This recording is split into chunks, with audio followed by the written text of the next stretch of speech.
Bonjour à tous, je suis très heureux de vous retrouver pour ce mardi des Bernardins. Bienvenue à ceux qui nous rejoignent sur KTO et bienvenue aux auditeurs de Radio Notre-Dame. Je salue également les nombreux spectateurs de ce collège des Bernardins dans cette superbe salle. Alors vous l'avez suivi, il y a quelques jours, François Hollande a effectué sa première visite officielle au Vatican. Quelle est la portée de cette rencontre? Dans quel contexte se situe-t-elle? S'agit-il d'une évolution dans la ligne du président Hollande vis-à-vis des religions et des catholiques en particulier? Voilà, c'est ce que nous allons voir. Retour sur cet événement avec nos 4 invités. Merci à vous 4 d'être ici. Je présente d'abord à l'extrême droite Jean-Pierre Mignard. Vous êtes avocat, membre du Conseil national du Parti socialiste et co-directeur de la rédaction de l'hebdomadaire Témoignages chrétiens. À ma gauche, Jean-Frédéric Poisson, vous êtes député des Yvelines, président du Parti chrétien-démocrate. Bonsoir. À votre gauche, Thomas Thévenoud, député aussi, député PS et conseiller général de Saône-et-Loire. Merci d'être avec nous. Et enfin, à ma droite, Samuel Pruvot, auteur de François Hollande, Dieu et la République. Vous êtes journaliste, vous êtes rédacteur en chef du service actualité de Famille chrétienne. François Hollande, Dieu et la République, qu'on peut trouver encore, qui est sorti il y a quelques mois, c'est ça? Voilà. Merci d'être avec nous. Alors, je commence par une question sur cette rencontre du 24 janvier que vous avez tous suivi, que vous avez tous commenté, et parmi nous, l'un des invités était présent, Monsieur Mignard. Quel est votre sentiment? Vous étiez dans l'avion, vous étiez dans la visite, à quelques jours après cette visite. Qu'est-ce que vous en pensez? Quel est votre sentiment aujourd'hui? Bah, écoutez, d'abord, premièrement, à titre personnel, en tant que catholique, un sentiment, je veux dire, d'un grand plaisir, d'une émotion, et il serait vain de la cacher. Un honneur aussi, évidemment, d'être reçu par le Saint-Père. Et j'ai le sentiment, il faut bien le voir, dans un délai quand même très court, entre le décollage du Falcon et son retour, d'un moment où il y a eu plusieurs séquences, et je crois que le mot qui revient le plus, c'est cordialité. Voilà, avec sa racine qui est le cœur. Voilà. Et je crois que c'est vraiment le premier sentiment, avec une délégation qui, au retour, commentait ce que le président de la République voulait bien nous dire de sa discussion privée avec le Saint-Père, étant entendu que celle-ci s'était continuée le jour même, avec un déjeuner offert par l'ambassadeur de France au Vatican, M. Joubert, et notamment en présence du secrétaire d'État, le Monseigneur Parolin, qui sera créé cardinal le 24 février.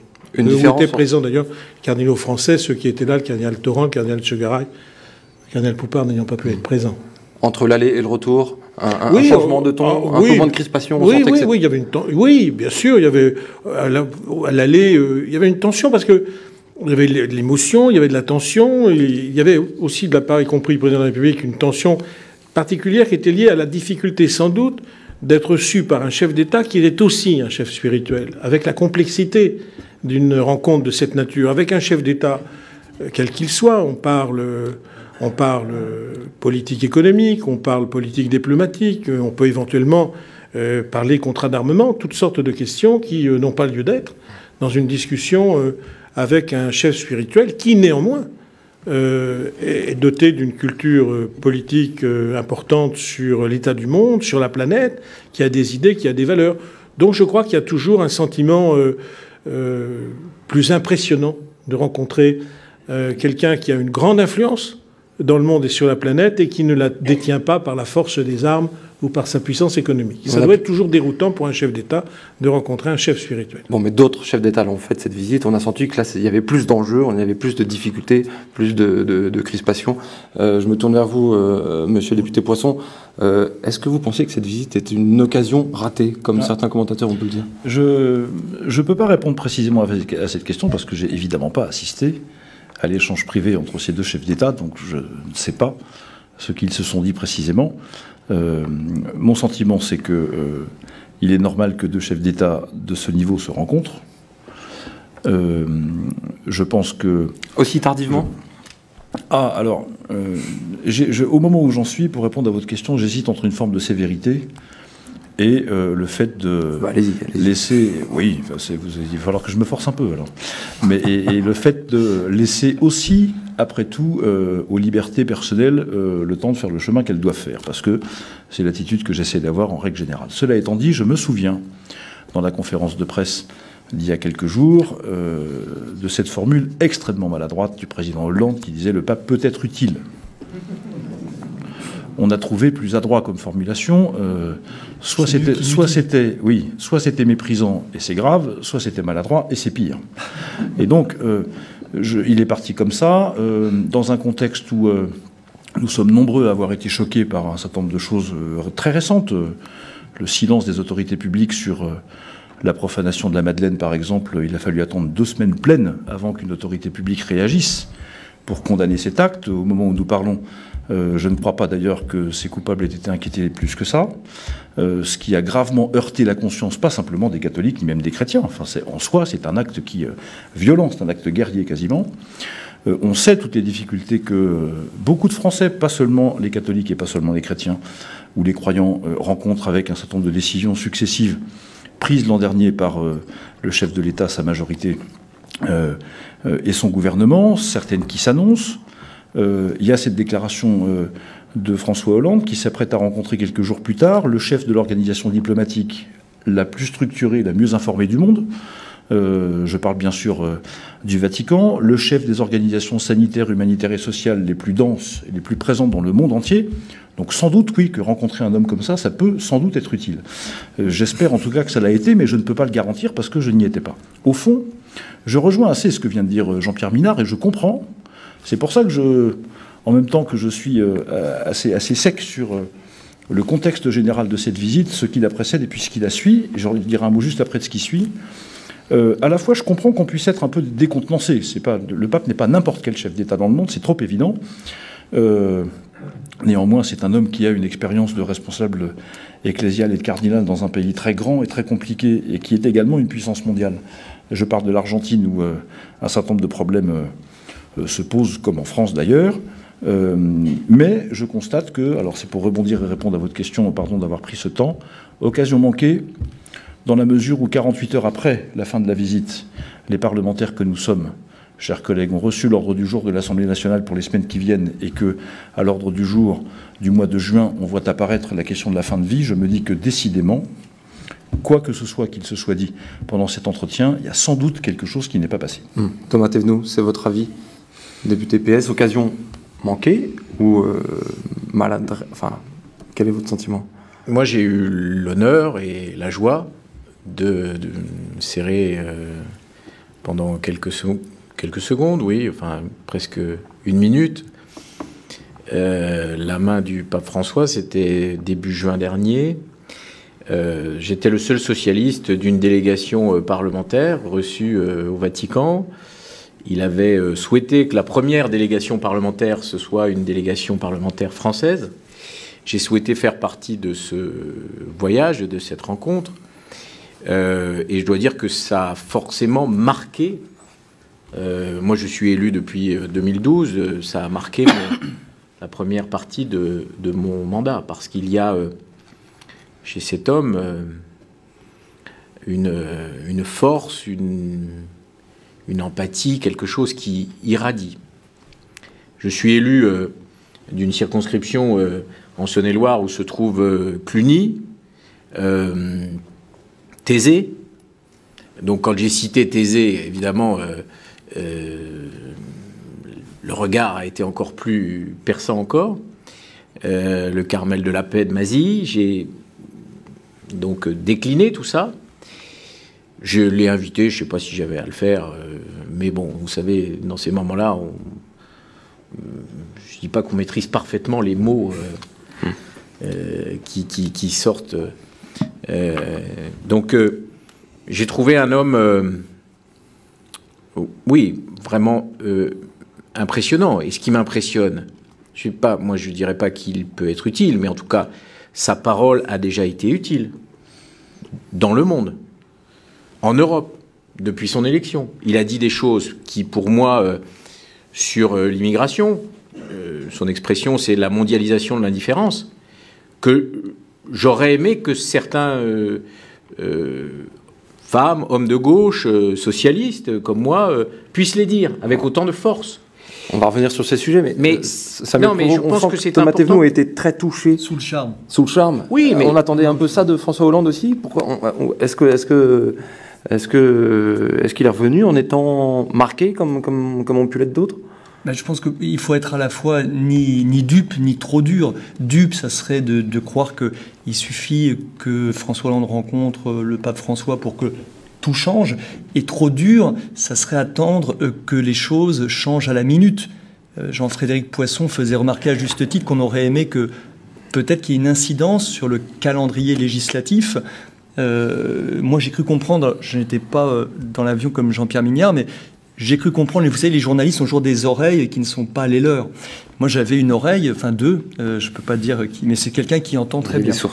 Voilà. Et François Hollande a dit à quelqu'un qui était au retour, a parlé précisément du calendrier législatif, du débat sur la fin de vie, et il lui a assuré qu'il y aurait une chose, en tout cas, qu'il essaierait, lui, de faire changer, c'était le ton du débat et le tempo. Alors, est-ce que cela va être vrai? Je sais pas. Moi, je suis pas prophète et j'ai pas de boule de cristal. Les chrétiens sont pas très boule de cristal. Mais j'ose espérer que cela puisse être vrai. Et donc, pour reprendre ce mot utile qui est pas du tout joli, cette rencontre serait au moins utile, ou comme disent les anglo-saxons, c'est first step. On fait step by step, c'est un pas après l'autre. Et sincèrement, je voulais rebondir aussi sur le mot de Jean-Pierre Mignard qui disait « J'ai eu un honneur, un plaisir à rencontrer le pape ». Je pense que les catholiques, ça n'engage que moi bien sûr, ne devraient pas bouder leur plaisir, parce qu'il vaut mieux que François Hollande et le pape François se serrent la main que de se serrer les poings, ce qui était quand même un peu la situation précédente. Bon, Thomas Thévenoud, pardon, si on reprend la séquence, les thèmes de convergence, parce que c'est le terme qui a beaucoup été employé à la sortie de cette rencontre. Les convergences, il y en a eu quand même. Vous étiez en train d'en parler. Est-ce que voilà, le rapprochement va se faire aussi sur ces points? Oui, les questions internationales, j'en ai évoqué une, la question de l'immigration, la Syrie, le réchauffement climatique. Enfin, vous avez vu tout ça. Et puis la justice sociale, parce que ce pape a un discours social. Son prédécesseur. Oui, mais reconnaissons qu'il a, par rapport à son prédécesseur, accentué, apporté sa marque. D'ores et déjà sur la question sociale. Benoît XVI était sur un registre plus théologique. Là, nous avons un pape qui s'adresse au monde et qui porte un discours social. Non, mais après, on peut ne pas être d'accord. C'est mon sentiment, et je pense que c'est le sentiment quand même de beaucoup de. Vous en pensez quoi, Jean-Frédéric Poisson? Je pense que à partir du moment où le pape déploie la réflexion qui est la sienne sur la charité, il est dans le champ social. Et comme l'ont été tous les autres papes, et en particulier le pape Benoît XVI, qui a écrit un certain nombre de textes publiés sur la charité. Je crois, voilà, même si techniquement il a peut-être pas produit autant d'encycliques sociales, comme on dit d'habitude, que ses prédécesseurs, c'est peu de le dire, mais c'est quelque chose qui est... C'est pour ça que je partage pas la formulation de Thomas Thévenoud. Je pense que quand on s'occupe de la charité, et le pape Benoît XVI l'a fait, et Amplius, comme disent les textes latins, on s'occupe du champ social. Peut-être un mot sur les questions internationales quand même. C'est un bon exemple de cette crispation qu'à titre personnel je traverse. Il a fallu attendre le mois d'octobre dernier et un discours de Laurent Fabius devant les étudiants de Sciences Po pour comprendre que la préoccupation du ministère des Affaires étrangères à l'égard du sort des chrétiens en Syrie était un problème. Et je me souviens des débats de l'été, avant l'été, à l'automne. On a eu au Parlement quelques échanges et quelques questions sur ce sujet, sur le point de savoir s'il fallait intervenir ou pas en Syrie, soutenir l'opposition syrienne, etc. Nous avons été quelques-uns, pas très nombreux à l'époque, c'est vrai, à considérer que intervenir en Syrie, de quelque côté que ce soit d'ailleurs, c'était au fond considérer les chrétiens syriens comme une forme de variable d'ajustement dans ce conflit. Et donc on a un bon exemple ici d'une forme de conversion tardive ou de prise de conscience extrêmement tardive de quelque chose que nous attendrions comme spontané. Et on ne peut pas s'empêcher de penser. Alors je sais bien que les ouvriers de la 11e heure seront traités comme ceux de la première. Ça ne m'a pas échappé, c'est pas moi qui l'ai dit, et c'est très présent dans mon esprit. Cela étant dit, ici on est dans le champ politique. Comme dit je crois Malraux, il n'y a pas d'amour, il n'y a que des preuves d'amour, et nous avons un certain nombre d'entre nous, pas que les catholiques, pas que les chrétiens, pas que les croyants, beaucoup de Français ont manqué sur ces sujets de preuves d'amour. Elles arrivent. Est-ce à point nommé, est-ce sincère? Bénéfice du doute, la conviction viendra avec le temps. Mais pour l'instant, je reste encore beaucoup sur ma faim. Bon, Jean-Pierre Mignard, les points de convergence, on voit il y en a. Pourquoi, à l'issue de cette rencontre et lors des points après ce qu'il y a eu, on a l'impression que les rapports étaient un peu différents. On a l'impression que, de la part de François Hollande, il n'y avait que des points de convergence et que les questions éthiques, les questions qui fâchaient, entre autres éthiques, n'avaient pas été abordées. Non, mais on va abandonner entre nous la langue de bois, si vous le voulez bien. Je crois qu'effectivement, il y a toute une partie de convergence et de préoccupations qui sont communes, indéniablement, et les quelques bribes de mots, car le président n'a pas voulu tout dire et tout livrer, c'est normal. Après tout, c'est une discussion qui était privée. Si elle était privée, elle devait le rester. C'était évident que sur les questions de dignité humaine, de dignité sociale, de mondialisation, d'immigration, avec une immense préoccupation de la part du Saint-Père sur le statut des étrangers. Je pense qu'il a parlé des Roms, notamment. Mais pas seulement. La question du travail et du regard sur le travail. Bref, je pense que sur toutes ces questions, je veux dire, le président Hollande pouvait effectivement qu'être sensible, peut-être même par moments se dire, mais voilà un renfort spirituel dont j'ai bien besoin dans une période où on parle économie, marché, profit, rentabilité. Voilà en effet un grand chef spirituel qui n'oublie pas de dire que tout ça, ça n'a pour objet que de converger vers la dignité humaine. Et puis je pense qu'il y a de l'autre côté, en effet, les questions qui sont des questions éthiques sur lesquelles il y a sans doute un partage, il y a des divergences qui, à mon avis, ne sont pas des divergences irréconciliables. Je pense qu'il y avait une rencontre d'hommes de bonne foi. Pardon, Jean-Pierre Mignard, mais quand on parle d'ailleurs escaladé un versant dignité humaine, opposée. Oui. Est-ce que les questions de début de vie, de fin de vie, d'euthanasie, d'avortement, n'ont pas été, à mon avis, n'ont pas été évoquées jusqu'au fond avec le Saint-Père, mais elles ont été un peu évoquées avec Monseigneur Paroline. Et je dois préciser que sur les questions de fin de vie, pardonnez-moi, je suis membre du Conseil consultatif national d'éthique. Il n'a même pas encore rendu son rapport à la suite de la dernière conférence citoyenne. Et quant à l'avis qu'il rendait, c'était un avis qui consistait à ne pas toucher à la loi Leonetti. Donc attendons de voir, mais attendons d'abord ce que le Conseil va dire dans son rapport final. Samuel Plouveau, sur ces questions de dignité humaine, c'est pas non plus un point de convergence? Non, je voulais mettre un peu les pieds dans le plat, alors moins bien que Jean-Frédéric Poisson, mais on a l'impression, ce n'est que la parole d'un observateur, hein, mais que plus c'est loin de la France, plus c'est loin dans l'agenda. La conférence sur le climat à Paris, et encore une fois, sincèrement, on ne va pas dire que c'est des choses nulles, puisque le Saint-Père est en train d'écrire, je crois, une encyclique sur l'écologie. Donc l'idée n'est pas de critiquer l'écologie, ni la Centrafrique, ni la gravité de la situation en Syrie. Mais sincèrement, pour l'observateur, François Hollande est d'abord président de la République française.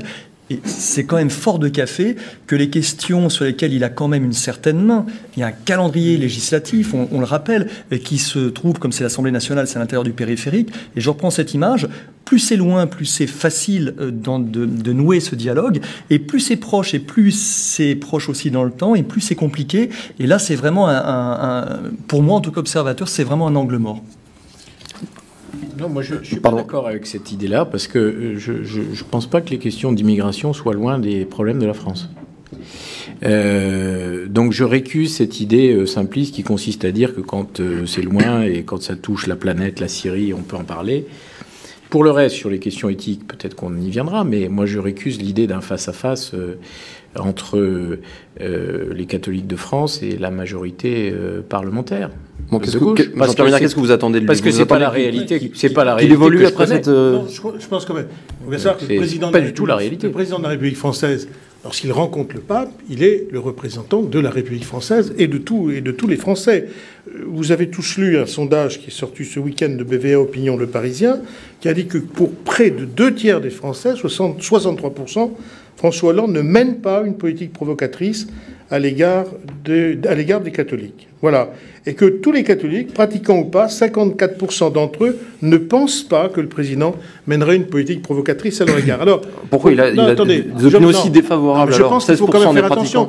Je connais effectivement ce débat, puisqu'à Témoignage chrétien, nous avons défendu la loi pour le mariage pour tous en écartant PMA et GPA, de manière nette, et en disant que ça ne faisait pas partie du débat. Je signale quand même, on va mettre là vraiment les pieds dans le plat, que 40% des catholiques, croyants et pratiquants, ont constamment dit, et les sondages ont été unanimes sur ce point du début jusqu'à la fin, qu'ils étaient plutôt favorables à la loi. Je voudrais aussi, pardonnez-moi, que le monde catholique se vive comme un monde pluraliste, où il y a plusieurs opinions, plusieurs courants d'idées, et qu'une seule opinion ne veuille pas effectivement capturer les autres.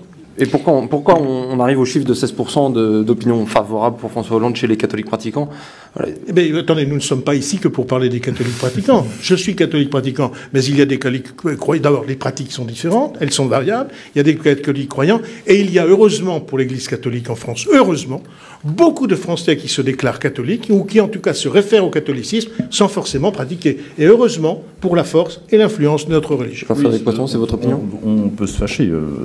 Ben non, mais vous ne vous fâchez pas, cher Jean-Philippe. Je vous réponds avec fermeté. Je suis connu pour ne jamais me fâcher, quelles que soient les circonstances. Je ne vais pas commencer ce soir. Et d'ailleurs, Thomas Thévenoud non plus, c'est vrai. Mais quand même, personne n'a l'intention de préempter quelque débat que ce soit. Je ne suis pas le porte-parole de l'Église catholique. J'allais dire Dieu m'en garde, et heureusement pour l'Église. Je n'ai pas cette prétention, ni de résumer dans ma seule intelligence tout ce qui pourrait être une pluralité qui m'échappe. C'est pas ça la question. Enfin, quand même. L'Église, alors qu'il puisse y avoir différentes manières de l'appréhender, d'y vivre, de s'y mouvoir, tout ça, je comprends très bien. Il y a une foi, il y a une doctrine, il y a un gardien de cette foi, de cette doctrine, c'est le pape, c'est pas moi qui l'ai dit, et en définitive, malgré tout, qu'on le veuille ou pas, il y a des choses qui sont compatibles en principe, et d'autres qui ne le sont pas en principe, avec ce qu'enseigne, je crois, en tout cas majoritairement, et depuis longtemps, l'Église catholique. Alors après, c'est pas moi de juger des comportements, de savoir si on s'y conforme ou on s'y conforme pas. Je suis pas juge, je suis pas au tribunal de la Rote, je suis pas à l'officialité du diocèse, je suis rien de tout ça. Mais, philosophe que je suis, n'a qu'une vertu, c'est de regarder les textes et de dire de savoir ce qu'il y a dedans. Et par ailleurs, quand j'écoute le pape, justement, et on en parlait avec Thomas Thévenoud tout à l'heure, parler de la loi sur le mariage pour tous, on ne peut pas dire que ça le satisfasse. Quand j'écoute la conférence des évêques de France sur le sujet, on ne peut pas dire que ça la satisfasse. Quand je regarde la façon dont les uns et les autres réagissent, la doctrine constante de l'Église, que ce soit celle de Rome ou celle de France, sur les questions de l'avortement que nous avons abordées la semaine dernière, on ne peut pas dire qu'ils soient très contents. Enfin, tout ça s'accumule. C'est-à-dire, d'une certaine façon, il y a des bûches dans le feu, certes, mais acceptez, cher maître, que je ne sois pas le seul à l'alimenter, si vous voulez bien. Et donc, à partir de là... un peu d'eau. Oui, très bien, c'est que je m'appelle Poisson, je ne crains pas l'eau. Vous pouvez y aller. Vous pouvez y aller. Donc, il y a quelques motifs pour les Français, pour les catholiques en France, d'être crispés, d'être un peu mécontents. Oui, alors, non pas pour faire plaisir à Jean-Pierre Mignard, parce qu'il n'en a pas besoin, il sourit déjà. Mais même si on admet, et je crois que c'est vrai, heureusement qu'il y a une pluralité chez les catholiques, l'intérêt en tout cas de cette rencontre, c'est que nous avons un pape, peut-être encore plus que le précédent, qui bouscule en France à droite et à gauche. Pourquoi est-ce qu'il bouscule à gauche? On vient de le dire, ça dérange, mais je suis désolé de le répéter, c'est vrai que le catholicisme, on trouve ça un petit peu hiérarchique, voire monarchique, mais il y a quand même une doctrine qui a traversé 20 siècles, et puis un accord sur d'abord une personne, Jésus-Christ, mais un contenu. Et c'est vrai que toutes les questions bioéthiques, ça bouscule quand même pas mal à gauche. Mais à droite, ça bouscule aussi pas mal. Parce que vous avez noté à juste titre, Thomas Thévenoud, que sur les questions des migrants, sur les questions de la finance, le pape, entre guillemets, n'y va pas de main morte. Il ne le fait pas du tout, pour l'applaudimètre. Il le fait parce que cela lui semble en profonde cohérence avec cette même doctrine catholique qui tire sa source de Jésus-Christ. Et donc, je trouve ça aussi, je me place, si vous permettez, en qualité d'observateur, ça me fait sourire. Je trouve que c'est plutôt bon signe pour ce Vatican, pour la papauté, pour le successeur de Pierre, qu'il soit poil à gratter à droite et à gauche. Et personne ne peut dire, et n'importe quel titre de presse, nous avons l'immunité pontificale. Non, parce que chacun en prend pour son grade, et je crois que c'est aussi une des vertus du catholicisme. Tous les quatre autour de la table, il n'y en a aucun de vous qui est vraiment satisfait de cette rencontre, finalement. Attendez, pourquoi voulez-vous qu'on soit satisfait de cette rencontre? D'abord, j'espère bien que cette rencontre n'est pas la dernière, donc il y en aura d'autres, que c'est le début d'un chemin, qu'ils se sont rencontrés. Il ne faut quand même pas oublier qu'entre l'élection de François Hollande et puis l'arrivée au Saint-Siège du cardinal Bergoglio, il y a eu tout un temps, je dirais, de latence, de préparation de l'un et de l'autre. Peut-être d'ailleurs aussi que sur ce point, François Hollande, et ça ce n'est pas impossible, a pu trouver dans les propos, dans le prestige moral, dans le magistère du nouveau pape, un intérêt, une compréhension qu'un agnostique ne pouvait pas forcément trouver chez Benoît XVI, que moi je pouvais trouver. Je trouve qu'il a fait une vie de Jésus exceptionnelle. Mais moi je comprends, mais un agnostique peut effectivement dire après tout non. Par contre, je pense que ce qui est très, très intéressant, je suis d'accord avec vous, très passionnant chez ce nouveau pape, c'est qu'il parle pas seulement urbi, mais il parle orbi. Il parle au monde. Et c'est-à-dire que la volonté profonde, et ça je veux dire c'est tout à fait exceptionnel, c'est effectivement de s'adresser à tous, pas seulement À ceux, nous en serions peut-être, qui chacun verrait, en fonction des grades que les officiers peuvent avoir sur leur veste, leur niveau de valeur en catholicité. Non, lui, il s'adresse à tout le monde. Et il s'adresse effectivement au peuple du monde, et ça, c'est tout à fait nouveau. Il bouscule. Il ne fait pas attention à ce que les uns ou les autres peuvent penser. En matière éthique, je voudrais quand même vous rappeler, à toute fin, mais je ne voudrais pas, sur ce point, réveiller les fantômes, que c'est le président Giscard d'Estaing, l'IVG, que c'est le président de Gaulle, la loi de Neuwirth, la contraception, and so on. Donc c'est un vieux problème, non pas avec François Hollande, il a assez de problèmes comme ça, mais avec la France et la République française, et le pontifique et le Vatican. Oui. Vieille histoire. Oui. Est-ce qu'il y a une vieille histoire, justement? Oui. Le contexte depuis 1974, est-ce que depuis 30 ans, c'est le début de la fin de la chrétienté en France? Est-ce qu'on peut se résoudre à ça? Vous savez, je crois que les évangiles montrent que le Seigneur lui-même s'est interrogé sur le point de savoir s'il y aurait encore une église quand il reviendrait. Donc la question là encore n'est pas d'hier, c'est pas moi qui la pose, et je suis loin d'être le premier, mais il faut la prendre dans toute son ampleur.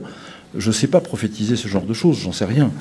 Ce que je crois, c'est que il y a, de toute manière, en France traditionnellement, la France d'abord est la terre de naissance de toutes les idéologies, sans exception. À part le nestorisme et l'arianisme qui étaient antérieurs à la création de la Gaule, donc là on ne peut pas nous faire ce reproche, mais pour le reste, elles sont toutes nées chez nous. Premier point. Deuxième point, dans ce pays, nous avons structurellement un problème avec le statut de la religion dans la vie publique. Et je pense que, à défaut d'être aligné sur les positions qui, je crois, sont les positions constante en termes éthiques de l'Église malgré tout. Je parle de l'institution, je ne parle pas des croyants. Et je fais la différence entre l'institution et les croyants, même s'il ne faut pas tirer la distinction trop loin, en réalité. Bon. Mais nous avons un problème en France, à cause de ce que nous appelons l'exception française sur la laïcité, du statut de la religion dans le débat public. Bien. Et les religions interpellent la société moderne sur deux points. Premièrement, le fait qu'on pourra faire ce qu'on veut. Il y a un caractère public dans la vie religieuse. On ne peut pas l'écarter. Je ne dis pas que c'est ce que vous dites le contraire, vous êtes devant moi, donc c'est à vous que je parle, mais je peux parler à monsieur Thévenoud, c'est plus compliqué de me tourner vers lui. Mais je le fais volontiers quand même.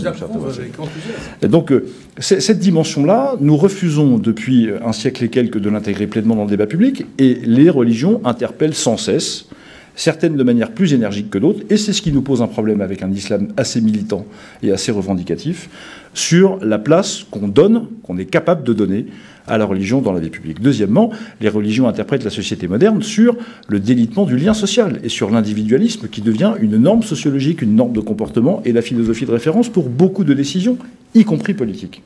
Et souvent, mon collègue Thomas Thévenoud, ici présent, m'a entendu, et nous a entendu, un certain nombre d'entre nous depuis la tribune de l'Assemblée, interpeller la majorité sur le fait pourquoi est-ce que vous sacrifiez, vous, la gauche française, qui n'est quand même pas de cette tradition philosophique, à quelque chose qui peut se rapprocher de l'individualisme politique et philosophique, alors que c'est niveau de tradition, c'est pas ce qu'on attend de vous, entre guillemets.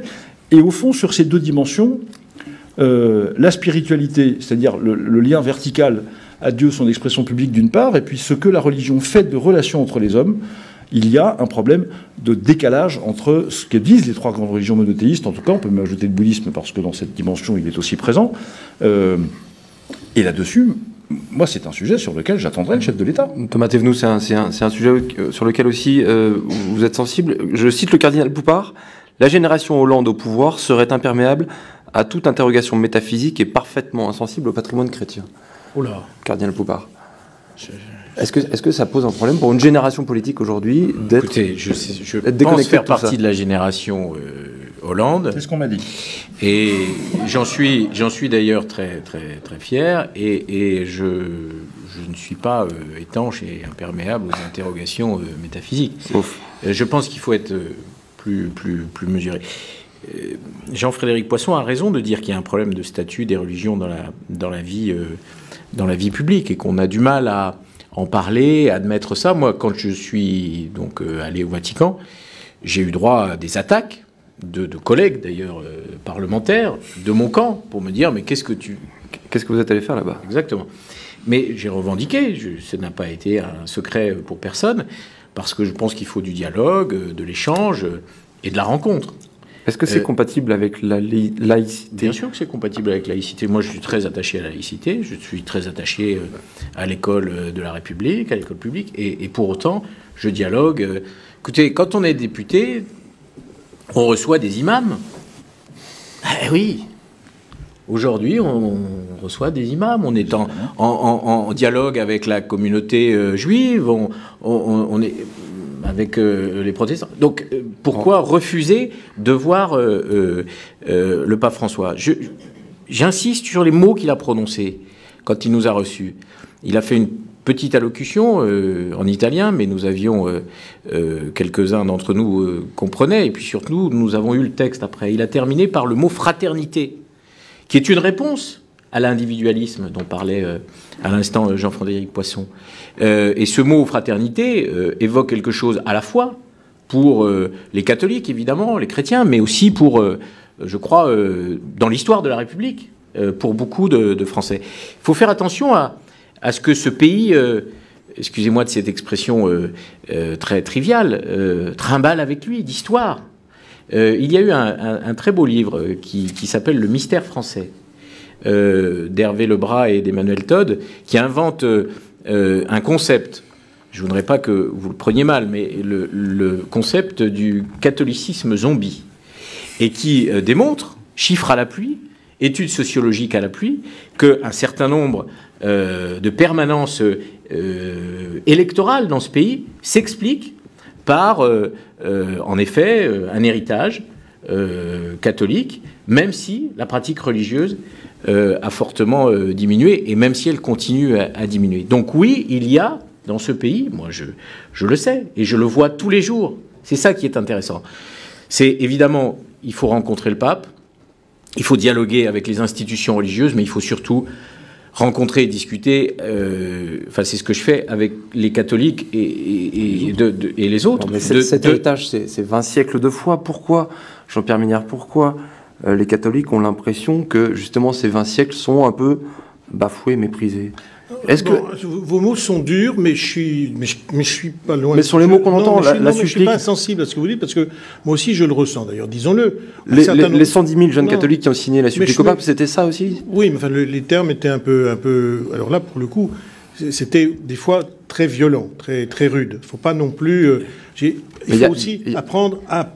Il faut aussi que les catholiques apprennent à parler aux non-catholiques sans toujours être en faisant la torture romaine, la Bastille, tout pont-levis redressé en disant on va nous agresser, parce que ça, effectivement, je vous assure que en termes de communication, ce sera catastrophique. Vous savez, je suis d'accord. Je trouve qu'il y a une immense bêtise qui est celle de dire la foi ou la religion, c'est un fait privé ou une addition de faits privés. C'est une immense bêtise, dangereuse.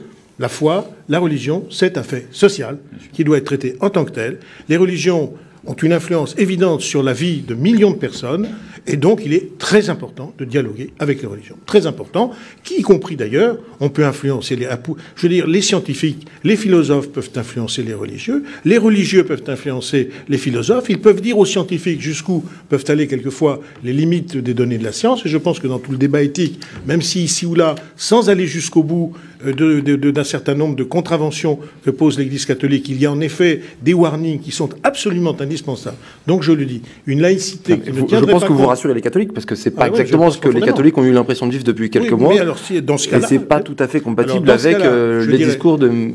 Payon et de la morale laïque. Soit ils sont trop sensibles, soit en effet il n'y a pas eu suffisamment de pédagogie, de précaution de prise. Et s'il n'y a pas eu de précaution de prise, c'est parce que politiquement, ça n'a peut-être pas été suffisamment vu.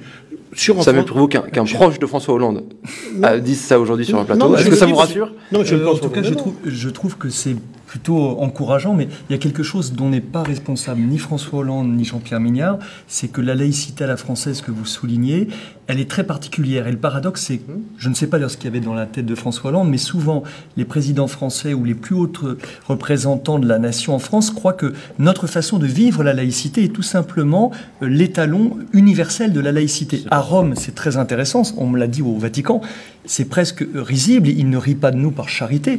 Nous sommes les seuls, mais je dis bien les seuls, ou peut-être en Turquie ou au Japon et encore, à vivre la laïcité de cette façon. Donc il y a quand même une distorsion, se croire l'étalon universel, alors que nous sommes vraiment un particularisme. Et j'ai un regret, là c'est toujours l'observateur qui parle, pour aiguillonner, en l'occurrence la majorité, on peut penser ce que l'on veut du discours du Latran, de Nicolas Sarkozy, qui a fait couler beaucoup d'encre, peut-être à juste titre. Il avait au moins le mérite de récapituler cette histoire et d'essayer de poser les jalons. Alors peut-être mal posés, mais en tout cas, il les posait.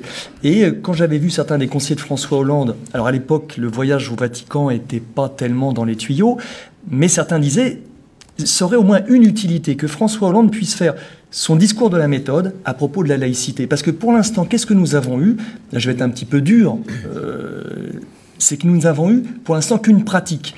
Et le ressenti des catholiques, sincèrement, ou de la plupart des catholiques, c'est que cette pratique est, sinon violente, du moins très bousculante. Et donc, les observateurs, je pense, je ne suis pas le seul à attendre un discours positif sur la laïcité. Oui, Jean-Frédéric Poisson, est-ce que vous rentrez justement, est-ce qu'on entre là dans une nouvelle phase du dialogue entre le pouvoir et l'Église catholique? Est-ce que c'est en train de changer là ou pas? Je ne sais, enfin, je n'en vois pas en tout cas les prémices. Et je veux dire, je suis sensible aux propos. Quelles seraient vos attentes précises je vais vous le dire. Qu'a tenu Jean-Pierre Mignard à l'instant. Je veux ajouter, s'il le permet, 2 choses. La première, c'est que, au moment du débat sur le mariage pour tous, la façon dont le garde des Sceaux, le Premier ministre, un certain nombre de membres du gouvernement, les principaux orateurs de la majorité ont présenté ce projet, ça n'était pas une volonté de réguler des situations difficiles et de prendre en compte la situation de faiblesse dans laquelle se trouve un certain nombre de personnes homosexuelles dans ce pays, et qui est réelle, que personne ne nie, et certainement pas moi. C'était pas ça. On nous a dit c'est un changement de civilisation, et c'était vrai.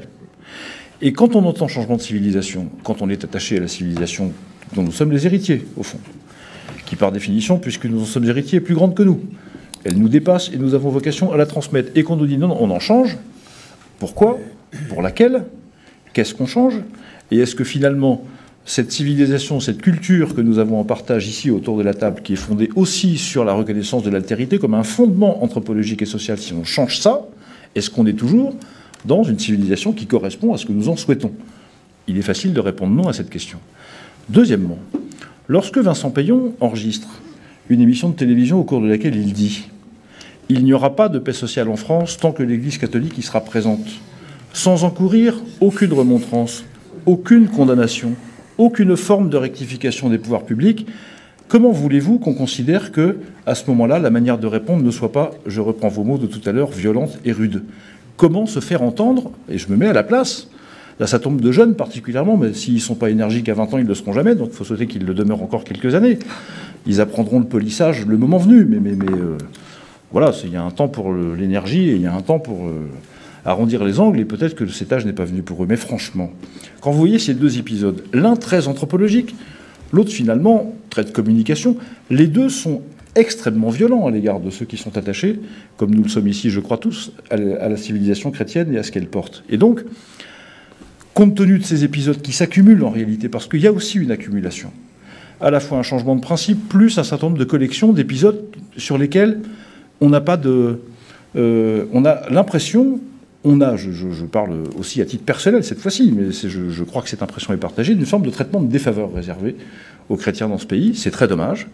On souhaite une bonne fête aux croyants des autres religions et pas aux chrétiens. Pourquoi? On condamne les profanations de lieux de culte juifs et musulmans dans la minute, et c'est très bien, et il faut le faire, et je ne félicite que trop le ministre de l'Intérieur pour ça, et on ne le fait pas pour les lieux chrétiens. Pourquoi? Et on finit par se poser des questions. C'est des choses qui pourraient changer. Mais sur le pouvoir peut agir là-dessus. Sur l'épisode anthropologique, on ne va pas refaire le débat sur le mariage pour tous, mais moi, je n'ai jamais cru que la loi était là pour changer de civilisation. C'est ce qu'a dit le garde des Sceaux. La garde des Sceaux. Non, il n'y a pas une garde, c'est au tarot. Oui, enfin, c'est pareil, ça fait partie... Oui, ça, celle-ci, Si, j'aime bien. Pas la meilleure que tu aies pu... Non, il y a une loi, il se trouve que... circulaire. Et c'est une dame. Non, moi, j'ai jamais pensé que c'était un changement de civilisation. Cette loi était là pour régler un certain nombre de situations parfois douloureuses, dramatiques, tu l'as dit. Moi, je suis marié, hétérosexuel, père de 2 enfants, et ça n'a rien enlevé à ma vie personnelle. Et d'ailleurs, sur le mariage pour tous, je reviens à ce que disait Jean-Pierre Mignard tout à l'heure, les catholiques que je connais, avec qui j'ai discuté de cette loi, y compris, je me souviens d'un couple pratiquant, très pratiquant à Mâcon, L'un était opposé à la loi, l'autre y était favorable. Et sur la fin de vie, là aussi, les choses sont en train de changer. Il faut, le président de la République a eu raison de dire qu'il faut que, dans le ton, dans la façon d'aborder cette question, il faut maîtriser le ton, y compris quand on est jeune. On peut être jeune, revendicatif, et faire attention aux slogans qu'on utilise. C'est pas interdit, même en étant jeune et en étant plein d'énergie, de faire attention aux mots qu'on emploie, aux slogans, aux pancartes qu'on brandit. Eh bien, je pense que même sur la question de la fin de vie, il y a dans la tête, dans l'esprit, dans le cœur d'un certain nombre de catholiques français, des questions qui se posent. Parce que l'idée même de la souffrance, l'idée qu'on se fait de la souffrance aujourd'hui n'est plus la même que celle qu'on pouvait se faire il y a encore 50 ans. Moi, je vous le dis parce que je le constate tous les jours. Et encore hier, dans ma permanence, avec un militant de la CGT, par ailleurs catholique pratiquant, qui est venu me parler de ça, de la fin de vie, et qui est venu me parler de ses propres interrogations personnelles, individuelles, sur cette question. Donc, veillons à ne pas jouer bloc contre bloc, parce que ce n'est pas la réalité. Samuel Prévost, ce n'est pas la réalité des gens, des familles, des individus, mais de la société tout entière, qui s'interrogent aussi sur cette question de la fin de vie. Pour vos lecteurs, qu'est-ce que vous sentez? Vous les connaissez? Ce sont des interrogations, comme dit Thomas Thévenoud, ou ce sont des inquiétudes? Qu'est-ce que... Pour les lecteurs de Famille Chrétienne, il n'y a malheureusement aucun doute, ce sont de grosses inquiétudes. Et en fait, je reprendrai le terme, alors c'est pas un terme pour le coup employé trop à Famille Chrétienne, mais le terme employé par Jean-Pierre Mignard, je trouvais intéressant. Il nous parlait de warning. Moi, je le mets souvent, je l'utilise souvent dans ma voiture. Warning, c'est pas du tout pour défendre la carrosserie de sa voiture, ni même pour défendre ceux qui sont dans l'habitacle. C'est pas pour défendre un héritage, c'est juste pour signaler qu'il y a un danger potentiel. Et je trouve cette image assez juste, parce qu'elle nous montre encore une fois la vertu de l'institution Église, qui ne prétend pas gouverner la France, qui ne prétend pas faire les lois, enfin, qui pourrait croire cette chose, c'est risible. En revanche, elle prétend le faire, d'ailleurs, même quitte à payer de sa personne, à conserver cette voix prophétique, quitte à ce que ce soit une voix parfois marginale, alternative, sur des questions clés, effectivement, le début de la vie, la fin de la vie, et à faire entendre une voix qui, sans elle, probablement ne serait pas entendue. Et ce qui serait dramatique, et moi j'aimerais bien effectivement tomber d'accord avec Thomas Thévenoud, je le suis en principe, mais dans les faits je ne sais pas, on a l'impression que certaines formations politiques sont plus hermétiques à un message qui, encore une fois, n'est pas d'abord politique, c'est une voix prophétique. Isaïe, est-il de gauche, est-il de droite, est-il du centre? Je ne pense pas qu'il devait pas être très centriste, Isaïe. Ézéchiel, alors est-ce qu'il était d'extrême droite, d'extrême gauche? C'est une voix prophétique, elle parle à la conscience. Et moi, je trouverais ça trop humiliant, et je le dis avec beaucoup de sérieux. Pourquoi est-ce qu'il y aurait moins de conscience à gauche qu'à droite? C'est tout simplement pas possible. En revanche, on voit qu'il y a quand même des formations qui sont plus hermétiques à cette voie, je pense, pour de multiples raisons. Et ça serait bien, effectivement, au fil des temps, de dénouer les fils. Jean-Pierre Mignard, qu'est-ce que vous en pensez? Vous serez aussi attentif sur ces questions-là, sur ces inquiétudes-là, et comment vous pensez que le président de la République va pouvoir concilier avec son aile la plus laïciste? Oui, moi je vais être attentif. C'est quand même le minimum que je ne le sois pas. Je pense que, d'ailleurs, je vois comment nous parlons de la fin de vie. Je ne peux rien dire de particulier. Je sais bien qu'on avance et qu'on change notre point de vue.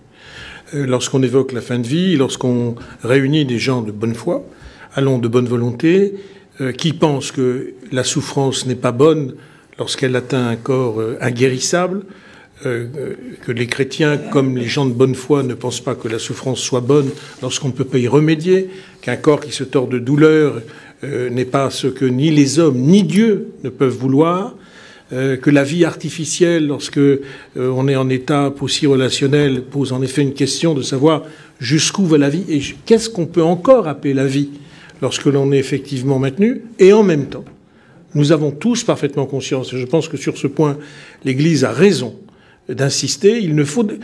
Vous savez, je crois que nous sommes, quand je dis que nous sommes de bonne foi et que nous avons encore la chance de baigner dans un champ humaniste, c'est-à-dire que nous pouvons diverger en ayant tous des préoccupations qui sont celles de la dignité humaine. De quoi demain sera fait? Voilà pourquoi les lois doivent être attentives. Est-ce que demain, des considérations d'ordre purement économique, des ratios purement financiers, ne jouerait pas pour qu'on arrive effectivement à des solutions qui consisteraient à gérer un stock insuffisant de lits, etc. Voilà la grande question qui est posée. Voilà pourquoi je pense que non seulement la réflexion des religions est utile, elle est bienvenue, dès lors qu'effectivement, comme dit Montesquieu, on doit toucher les lois en tremblant lorsqu'on arrive à ce seuil. Voilà, parlons avec humilité de ces choses. Mais pourquoi un tel décalage aujourd'hui, Jean-Frédéric Poisson? On a l'impression... Enfin, pourtant, on sait que le socialisme à la française doit beaucoup à ce catholicisme, à ces 20 siècles de catholicisme en France. Ah oui, sûrement. Je ne sais pas très bien d'ailleurs ce qui en France ne doit rien à l'Église, parce que tout en est en réalité imprégné. Non, je pense qu'il y a un rapport de toute façon à la notion même de limite sur le plan politique et à la transgression qui peut jouer comme un facteur de différenciation de principe entre la gauche et la droite. Et il y a, comme une manière un peu fondatrice pour la gauche, cette idée que un certain nombre de lois, de situations sociales acquises, de privilèges établis, etc., un ordre contre lequel il faut aller, parce que si on ne va pas contre cet ordre, les hommes ne peuvent pas être libres, ni personnellement, ni individuellement. Quand on reste dans la sphère horizontale, ma foi, les choses peuvent se passer correctement. Dès qu'on applique ça et qu'on applique ça à autre chose que les situations sociologiques ou sociales, ça peut se compliquer un petit peu. Et probablement que dans la dimension révolutionnaire, oui, du christianisme, parce qu'il y en a eu de réel, s'applique assez bien finalement aussi à l'inspiration de la gauche française en général, de la gauche en général et de la gauche française en particulier. Thomas Thévenoud, vous vous sentez révolutionnaire? Moi, je ne suis pas aussi expert que Jean-Frédéric Poisson en histoire du socialisme français, donc je me garderai bien. Là, je suis presque tombé à la renverse sur l'idée qu'il fallait donc franchir des limites pour être un socialiste, c'est ça, en clair. C'est pas tout à fait ça, non. Moi, il faudra que tu me réexpliques, parce que j'ai pas bien compris. Non, je crois pas du tout. En plus, c'est pas du tout l'attitude et la façon de faire du président de la République, qui quand même essaye, dans une société aujourd'hui qui est à fleur de peau, de remettre du dialogue, de remettre de la concertation, de remettre... Mais je continue... du dialogue social. Pourquoi est-ce dialogue que ça fait social? Oui, mais le dialogue social, c'est important aussi. La question sociale, la question des rapports de force économiques et sociaux est au cœur des problèmes de cette société, de la société française. Et je considère, pour ma part, que nous essayons, dans une société qui a été quand même sacrément malmenée dans les années précédentes, parce que l'hystérisation des rapports sociaux, excusez-moi, mais on pourrait en parler pendant les 5 années précédentes, je considère que nous essayons de remettre, oui, du dialogue, ce beau mot de démocratie. Alors, moi, encore une fois, je suis lecteur... sans doute moins que vous, Samuel Pruvot, de la Bible, du message d'Isaïe, d'Ézéchiel. Mais moi, je ne suis pas élu par Isaïe ou Ézéchiel. Je suis élu par des femmes et des hommes qui viennent me voir et qui me disent des choses et qui me posent des questions. Et je partage avec eux ces interrogations parce que je n'ai pas la vérité. Je suis un parlementaire qui, comme l'a dit Jean-Pierre Mignard, veille sur les questions éthiques notamment, à faire attention à ce qu'il fait et à toucher la loi, je termine et je m'arrêterai là, avec beaucoup, beaucoup de prudence. Mais encore une fois, il y a des femmes et des hommes de gauche, catholiques. On a dit qu'ils bousculaient ce pape, un certain nombre de catholiques. Moi, il y a des cathos de gauche, parce que ça existe, les cathos de gauche. Ça a fait partie de l'histoire du Parti socialiste, qui sont venus me voir en disant « il nous rend fiers aussi » d'être catholique parce qu'il a ce discours social dont je parlais au début de l'entretien. Plus de dialogue et de démocratie attendu par Thomas Thévenoud de la part du président de la République. Jean-Frédéric Poisson. Oui, mais moi j'ai dit tout à l'heure que j'attendais du chef de l'État qu'il soit, si jamais il voulait en réalité rassurer un certain nombre de croyants de ce pays, revenir sur la question du statut de la religion dans le débat public. Parce que nous crevons de cette conception de la laïcité à la française qui nous étouffe, qui est mal comprise. Et je pense que, au-delà simplement des discours de façade qu'on peut entendre de manière assez rapide, je suis d'accord sur ce que disait Jean-Pierre Mignard tout à l'heure, je pense qu'il y a quelque chose à faire là-dedans. Va-t-il pouvoir le faire et le laissera-t-on faire? Ça, c'est pas certain. Merci Jean-Frédéric Poisson. Jean-Pierre Mignard pour le mot de la fin aussi. Est-ce que vous pensez que cette rencontre avec le pape va pouvoir faire gagner quelques voix catholiques au président? Oui, parce que je pense que ça aura permis, je veux dire, d'une certaine manière, l'expression qui a été donnée par le pape de ce qu'il souhaitait que le dialogue entre l'Église catholique et la République soit, je veux dire, du niveau auquel on est en droit d'attendre qu'il se trouve, me fait penser à une chose. Et je pense que pour un certain nombre de républicains, de socialistes, et même pour le président de la République, l'idée c'est finalement que le catholicisme, ce n'est pas le protestantisme, ce n'est pas l'islam, ce n'est pas le judaïsme. On n'a pas finalement à faire beaucoup attention parce que ça fait partie des meubles. Pardonnez-moi, je vais vite. C'est ça aussi la question. Il faut faire attention aussi que dans notre demande, nous ne nous vivions pas non plus en communauté à notre tour. Réprimés ou opprimés qui demanderions à être sollicitante. Alors, il faut faire attention. Alors, je pense que c'est pas parce que alors, n'oubliez pas que le catholicisme est la seule religion à avoir ce groupe de travail avec le Premier ministre, qui se réunit, je ne sais pas, 2 fois par an, si je ne me trompe pas. Et puis, je vais vous donner une petite anecdote pour terminer, qui est drôle. Je le dis devant le président Hutin, qui est de Ouest France. Moi, j'ai fondé les Transcourants avec François Hollande, Jean-Pierre Jouyet et Jean-Yves Le Drian. Eh bien, et notre candidat fut Jacques Delors. Et nous avons pendant des années travaillé pour que Jacques Delors, qui n'aimait pas le pouvoir, mais qui aimait Dieu, soit président de la République française. Et la dernière fois où nous pensions que c'était possible, nous avons fait une réunion à Lorient, nous étions 800.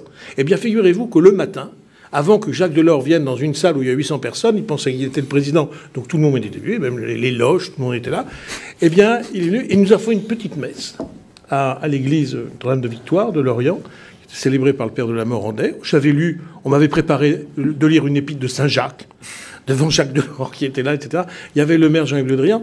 Alors, s'il y en a parmi vous qui s'inquiètent, sachez quand même que l'actuel président de la République fut pendant des années l'inlassable militant au sein de ce parti d'un homme dont Mélenchon disait « on va quand même pas nous obliger à lire le catéchisme tous les matins ». C'était Jacques Delors et c'était François Hollande. Ça devrait un tout petit peu rassurer. Pas complètement, mais un peu. Merci. Samuel Prévost, le mot de la fin. Est-ce que vous êtes rassuré, justement? Je suis presque rassuré. Presque rassuré. Allez, merci beaucoup. On aurait pu continuer encore très longtemps sur toutes ces questions. Je rappelle, en tout cas pour poursuivre le débat, votre livre Samuel Prévost, François Hollande, Dieu et la République. Merci à tous de nous avoir suivis. On se retrouve évidemment mardi prochain à la même heure. Très bonne soirée. Au revoir.